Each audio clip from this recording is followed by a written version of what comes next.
Баршаңызға сәлем достар, қалдарыңыз қалай? Менің каналыма қош келдіңіздер. Бүгін біз оңай және тез жасалатын печенье пісіреміз.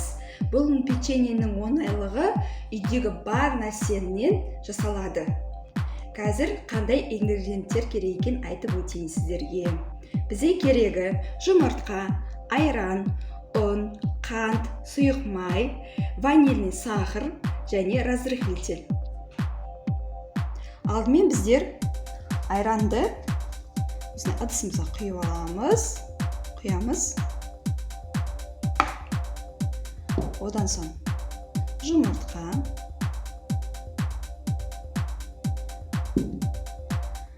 ванильный сахар,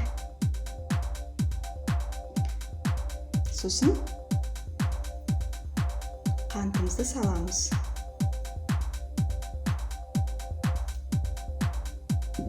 Одан соң сұйық майымызды құямыз.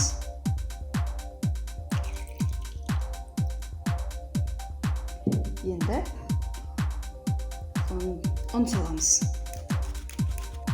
Достар, ұнға біздер разрыхлитель саламыз. Енді осы массаны былғап, венчикпен жақсылап былғаймыз. Мен ұнның түгел барлығын салған жоқпын. Ұнды деген жайлап бір консистенция қарап салу керек. Мысалы, менде қазір осындай қамырым болып жатыр, міне, көрдіңіздер ғой. Қамырым әлі сұйықтау. Сұйық жақсылап араластырып жатыр. Қалған ұнымызды тағы да қосамыз. 2 бөлік етіп және 3 бөлік етіп ұнды қосуларыңызға болады. Міне біздің тестіміз дайын, жақсылап араластырып, көрдіңіздер, онда қолға жаспайтындай болып шығу керек. Достар, мінекей тестімізді аламыз. Ұнымызды себелеп астына жақсы етіп.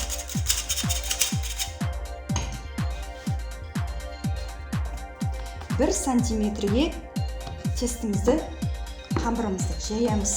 1 сантиметрге.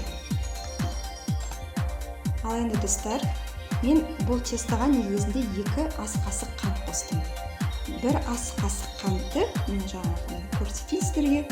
Осы ас қасық қантты жаңағы қамырдың үстіне жақсылап сүйіп шығамыз. Видеоның астына мен міндетті түрде сізге ингредиенттерін жазып қоямын. Ол жағынан қобалжымаңыздар. Содан рецептін табуға болады. Мінекей, жақсылап қантымыз сеуіп шықтық. Енді осы қантымыздың үстінен тағы да оқтаумен өтеміз. Кішкене уже 1 сантиметрден шығартамыз. Біздер бұл қамырымызды 7 миллиметрге жаямыз. Мына қалыңдығы 7 миллиметр болу керек.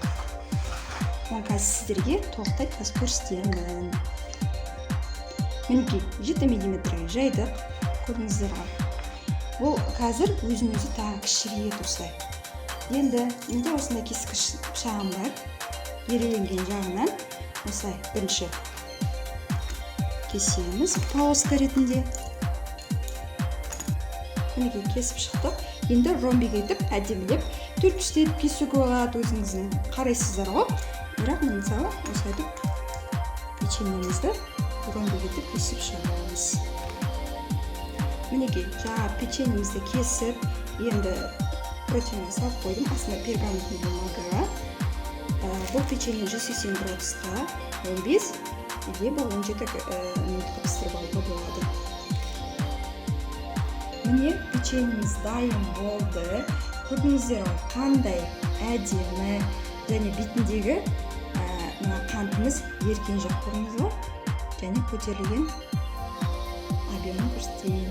Қандай керемет болып көтерілді. Соны да сізге бөліп көрсетейін. Көрдіңіз ғой, жіп-жұмсақ керемет печеньеміз. осы видеоны до конца қарағандарыңыз үшін көп рахмет. Менің каналыма тіркеліп қойыңыздар, лайк басып, комментарий жазуға ұмытпаңыздар, мені қолдаңыздар. Бүгінгі сіздермен болған Гүлсезім.